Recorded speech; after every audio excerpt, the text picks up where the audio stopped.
ॐ नमो भगवते वासुदेवाय।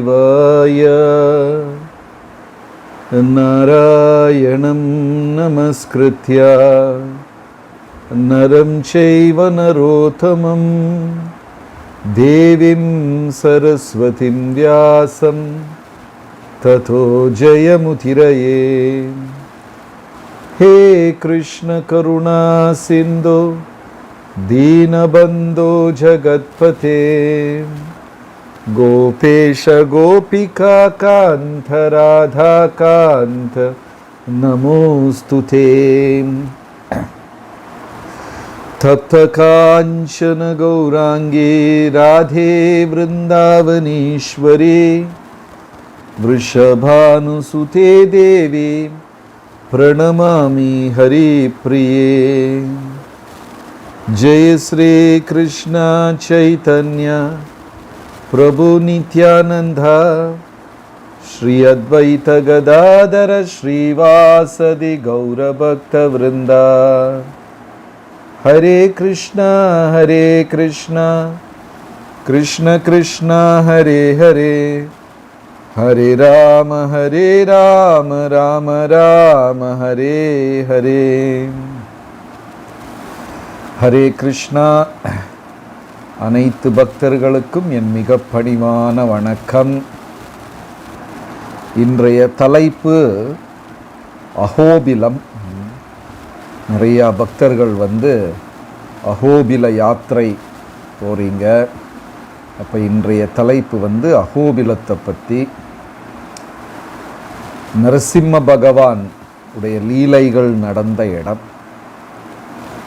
ஒரு பக்தன் இல்லைன்னா ஆன்மீகவாதி வருஷத்தில் 1-2 முறை இந்த மாதிரி புண்ணிய தலங்களுக்கெல்லாம் போகிறது ரொம்ப சிறப்பான ஒரு விஷயம். எப்படி நம்ம டெய்லி வீட்டில் குளிக்கிறோமோ அதே மாதிரி புண்ணிய தலங்களுக்கு போவது மனதை சுத்தப்படுத்துவது மாதிரி. இதை நம்ம ஆச்சாரிய பெருமான்களை செய்திருக்கிறார்கள்.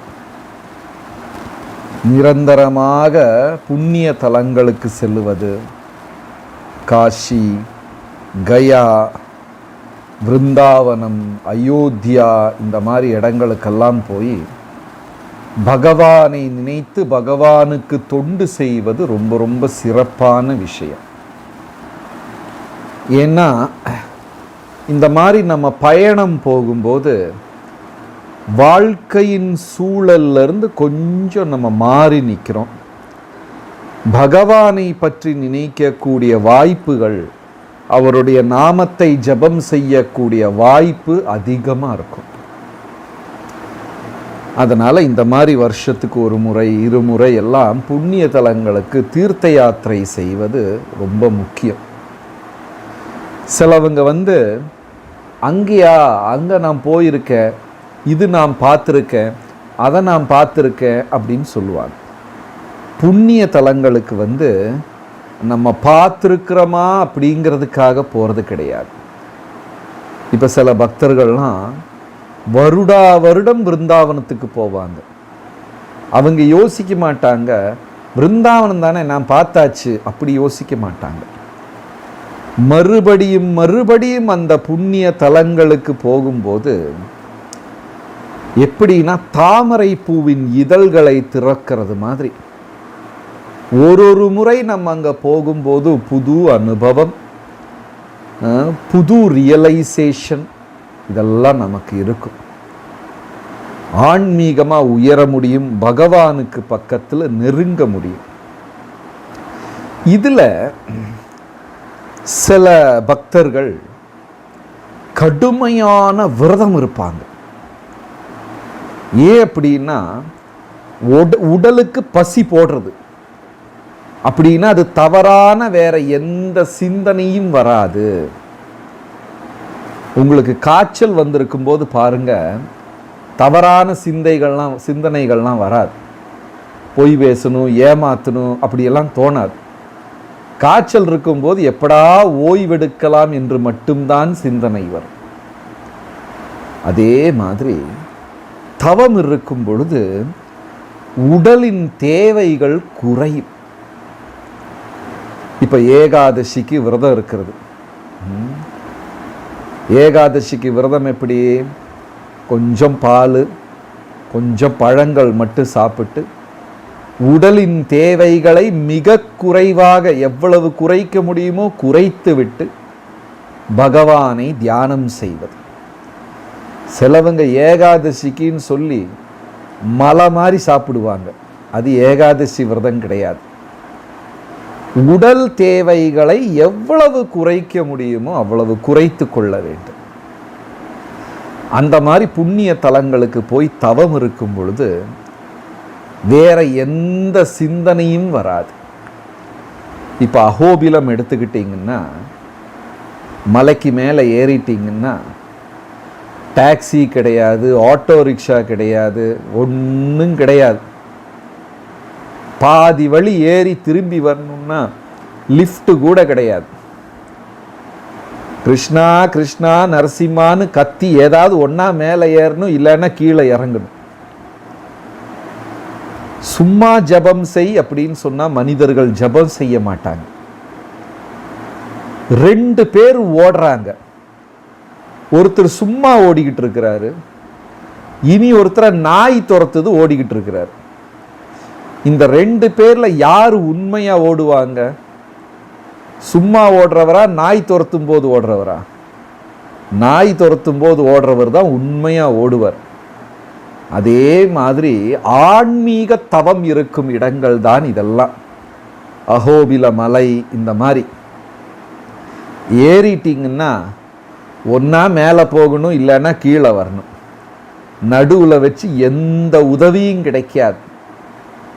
உடலில் இருக்கக்கூடிய ஒரு எலும்பும் நரம்பும் மெதுவாக வலிக்க ஆரம்பிக்கும். அப்ப நம்ம ஹரே கிருஷ்ணான்னு சொல்றோம் பார்த்தீங்களா, அதுதான் உண்மையான ஜபம். தூங்காம கிருஷ்ணா என்னை எப்படியாவது கீழே இறக்கி விட்டுரு, இல்லைன்னா என்னை மேலே கூட்டிட்டு போயிரு அப்படின்னு சொல்ற ஜபம் ரொம்ப உண்மையா இருக்கும். ஆன்மீக தவம் அந்த அளவுக்கு முக்கியமா. ஒரு முறை ராமானுஜர் திருப்பதிக்கு போறார். இப்பதான் திருப்பதிக்கு எல்லாருமே வண்டி வாகனத்துல போயிடுறாங்க, கார்ல போயிடுறாங்க. சீக்கிரமா காலையிலேயே போய் சாயங்காலமே அப்பவே வந்துடுறாங்க. அந்த காலத்திலெல்லாம் திருப்பதி போக வேண்டும் என்றால் நடந்துதான் போக வேண்டும், வேற வழியே கிடையாது. அப்ப ராமானுஜர் மலை அடிவாரத்தில் வந்து விட்டார். யோசிக்கிறார், நான் எப்படி மேலே ஏறுவேன்? ஏன்னா திருமலை என்று சொல்வது அனந்தன். மேல பாலாஜி ஸ்ரீனிவாசர் பள்ளி கொண்டு இருக்கிறார், குடிகொண்டு இருக்கிறார். அப்போ அந்த மலையே அனந்தன் தான். அந்த திருமலை என்றால் லட்சுமியின் இடம். நான் எப்படி மிதிக்கிறது அப்படின்னு யோசிக்கிறார். சீடர்கள்லாம் ஸ்ரீரங்கத்திலிருந்து நடந்து வந்திருக்கிறாங்க. ராமானுஜரோட திருமலைக்கு போய் ஸ்ரீனிவாசரை தரிசனம் செய்யலான்னு எல்லாரும் வந்திருக்கிறாங்க. இப்ப இவர் மலை ஏறலன்னா யாருனாலும் ஏற முடியாது.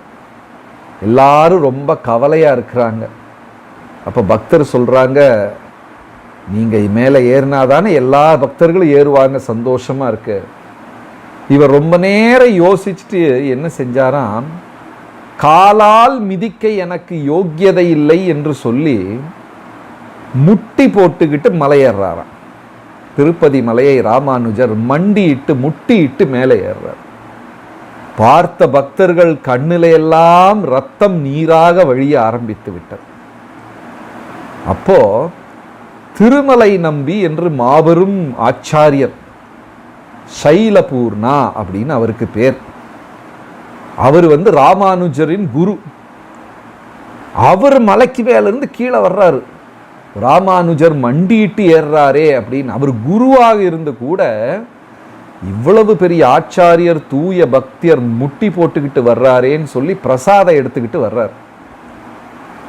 அப்ப ராமானுஜர் பார்த்துட்டு ரொம்ப கவலையா போச்சு. ஆச்சாரியர் எனக்காக பிரசாதம் எடுத்துட்டு வர்றாரே, ஐயா திருமலை நம்பி நீங்களே ஏன் வந்தீங்க? யாராவது சிறுவர்கள் கிட்ட கொடுத்து விட்டிருக்கலாமே, வயதில் சின்னவர்கள், ஆன்மீகத்தில் சிறியவர்கள், யார்கிட்டையாவது நீங்க கொடுத்து விட்டிருக்கலாமே என்று கேட்டபொழுது சற்றும் யோசிக்காமல் திருமலை நம்பி பதில் சொல்லுகிறார், நான் சுத்தியும் பார்த்தேன், என்னை விட சிறியவர்கள் வேற யாருமே திருப்பதியிலேயே கிடையாது அப்படின்ட்டார். உயர்ந்த பக்தி. ஆன்மீகம்னா எப்பொழுதுமே நம்மை சிறியவர்களாக்கி மற்ற வைணவர்களை பெரியவர்களாக்க வேண்டும். நம்ம வாழ்க்கையில நேர தலைகீழா நம்ம தான் பெருசு, பாக்கி எல்லாம் சிறுசு. அப்படி இந்த மாதிரி புண்ணிய தலங்களுக்கு போவது ரொம்ப ரொம்ப சிறப்பு.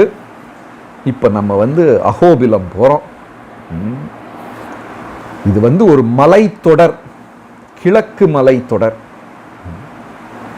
திருப்பதி, அகோபிலம், ஸ்ரீசைலம் இது எல்லாமே ஒரே மலைத்தொடர்ல தான் இருக்கு. ஈஸ்டர்ன் காட்ஸ், கிழக்கத்திய மலைத்தொடர், அதுல தான் எல்லாமே இருக்கு. நிறைய பேர் திருப்பதி போயிருப்பாங்க, ஆனா அகோபிலம் போனவர்கள் குறை. திருப்பதியிலிருந்து போனோம், மறுபடியும் ஒரு 7-8 மணி நேரம் பயணம். அது ஒரு காடு. இப்பவும் வனவிலங்கு துறைக்கு கீழே தான் அகோபிலம் இருக்கு. பகவானுக்கு எண்ண முடியாத அவதாரங்கள், ஏகப்பட்ட அவதாரங்கள் பகவானுக்கு உண்டு. இருந்தாலும் ஆச்சாரியர்கள் 5 அவதாரங்களை 10 அவதாரங்களை முக்கியமான அவதாரங்களாக குறிப்பிட்டிருக்கிறார்கள். எந்தெந்த 10 அவதாரம்? மட்சவதாரம், கூர்மா, வராகா, நரசிம்ஹா, வாமனா, அப்புறம் ஸ்ரீராமர், பரசுராமர், பலராமர். நிறைய பேர் கிருஷ்ணர் என்று சொல்லுவார்கள், ஆனால் பாகவதம் புத்தர் என்று சொல்லுகிறது. 9வது அவதாரம் கிருஷ்ணர் கிடையாது. ஏன்னா கிருஷ்ணர் அந்தர்யாமி பரமாத்மா.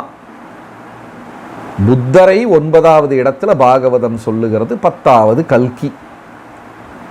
இப்படி 10 அவதாரத்தில் முதல் 5 அவதாரங்கள் பூமியிலேயே நடக்கலையா.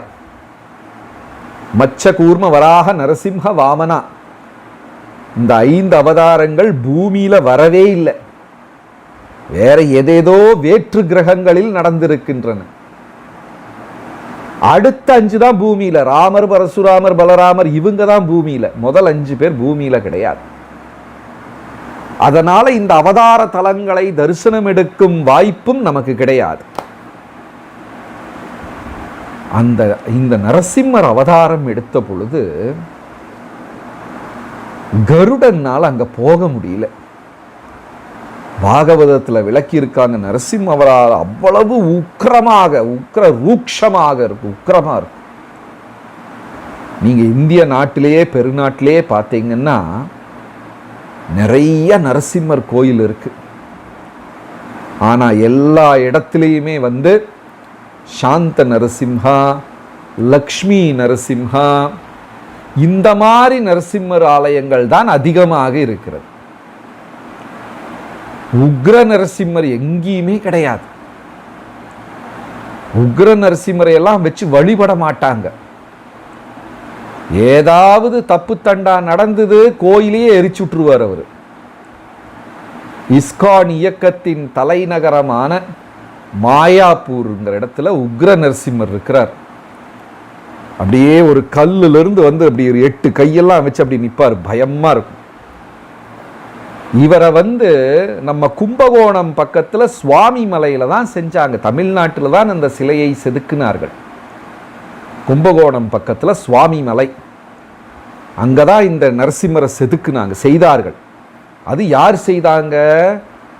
இறந்து போன சமாதியான சங்கராச்சாரியாரின் சீடன், அவருதான் ஒரு பெரிய ஆசாரி, அவர் தான் செஞ்சார்.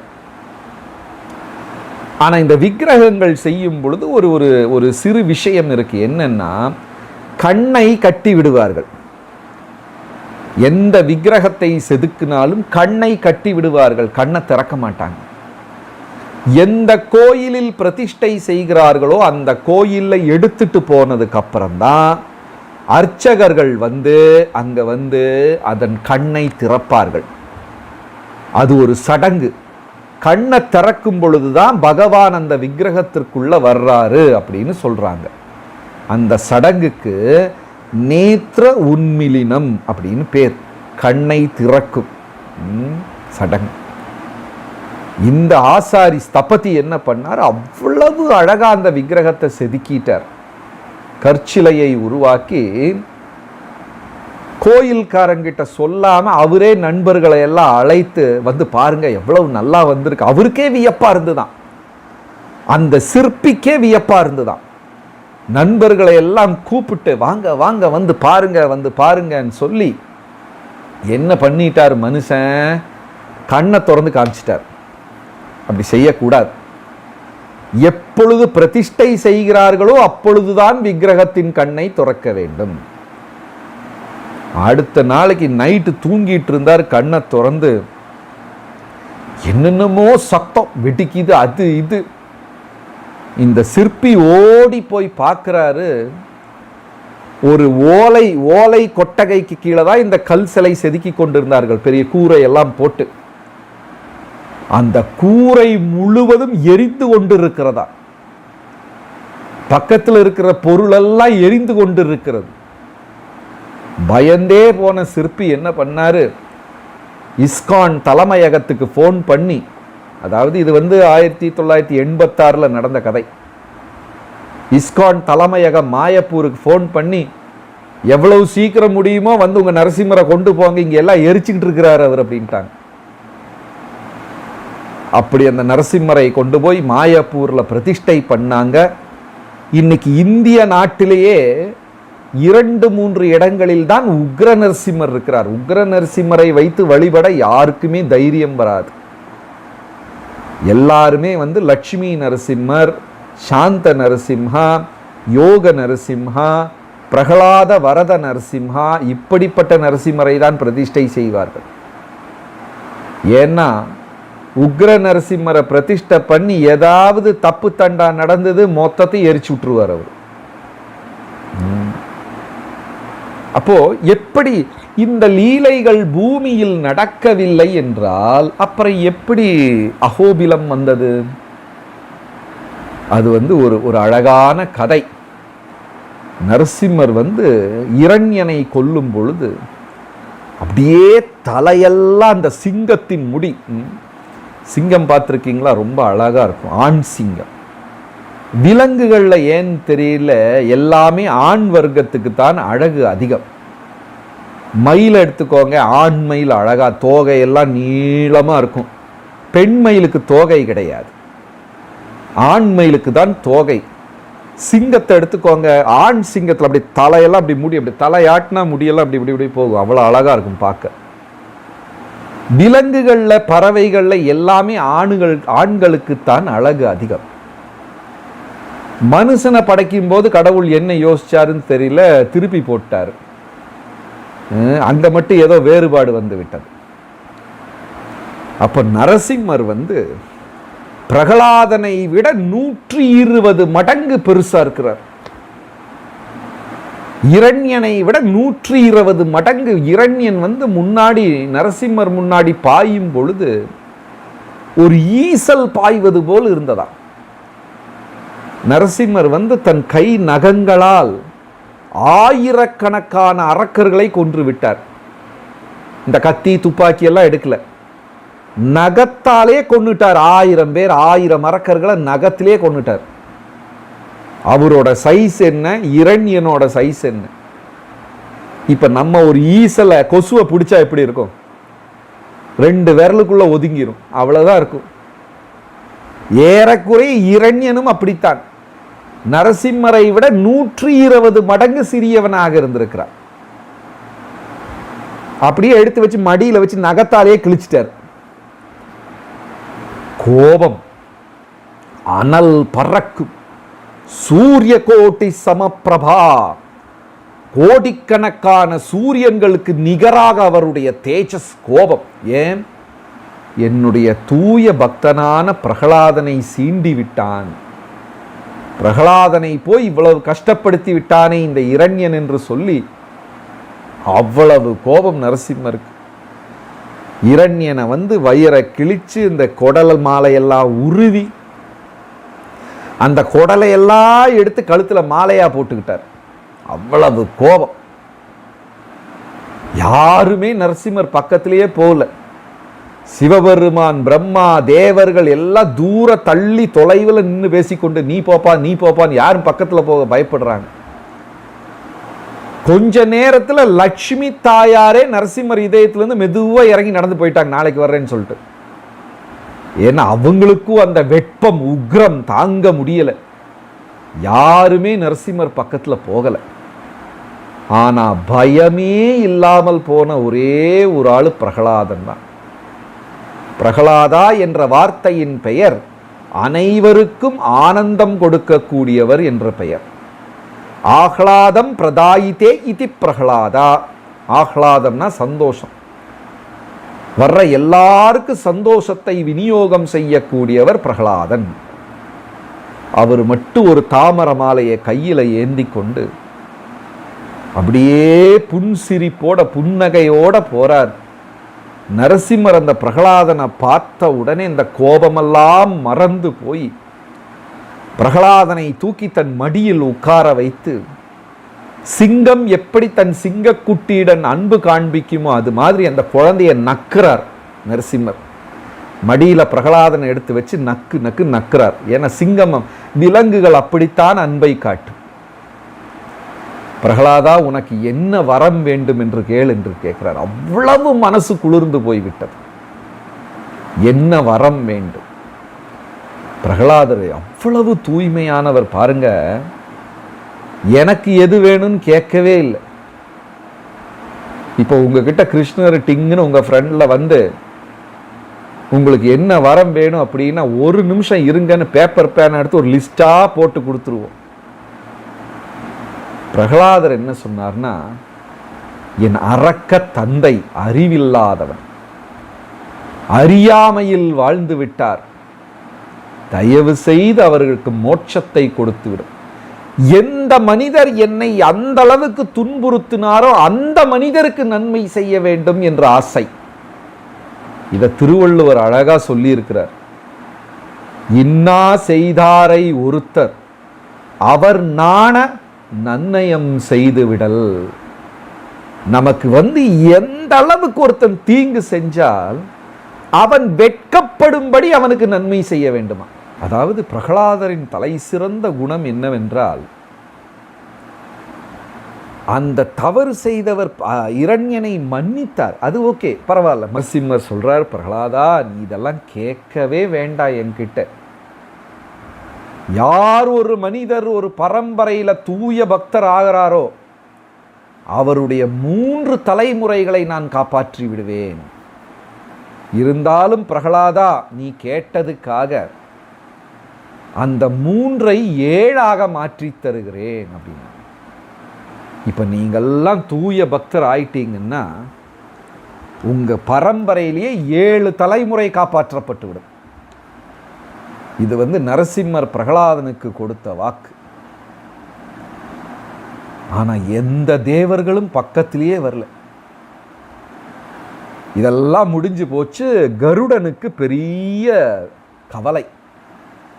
இந்த உக்ர ரூபம், பாதி மனிதன் பாதி மிருகம், இப்படி ஒரு அவதாரத்தை யாருமே பார்த்தது கிடையாது. நான் அந்த நேரத்தில் இல்லாம போயிட்டேனேன்னு சொல்லி இந்த அகோபில மலையில கருடன் கடுந்தவம் புரிந்தாராம். எனக்கு அந்த நரசிம்மர் உருவம் கிடைக்க வேண்டும் என்று சொல்லி கடுமையான தவம் புரிந்திருக்கிறார். அப்படி கருடனுக்கு மறுபடியும் காண்பித்து கொடுத்ததுதான் அகோபிலம். ரீப்ளே. 2வது ஒரு முறை அந்த நாடகம் பகவான் கருடனுக்காக ஆடிய இடம்தான் அகோபிலம். அகோபலம் நாரசிம்ஹாய, என்ன பலம் அவருக்கு என்று தேவர்கள் துதிபாடினார்கள். ஹரே கிருஷ்ணா. அப்போ இந்த அகோபிலத்தில் கருடனுக்காக பகவான் இந்த நாடகத்தை மறுபடியும் ஆடி காண்பித்த இடம் அகோபிலம். இங்கே உங்களுக்கு மலையடிவாரம் வரைக்கும் நீங்கள் பஸ்ஸில் போயிடலாம். அதுக்கப்புறம் மலை மேலே 9 கோயில்கள். இந்த 9 கோயில் என்னென்னா ஒரு இடத்துல பகவான் ஒரு லீலை செய்தது.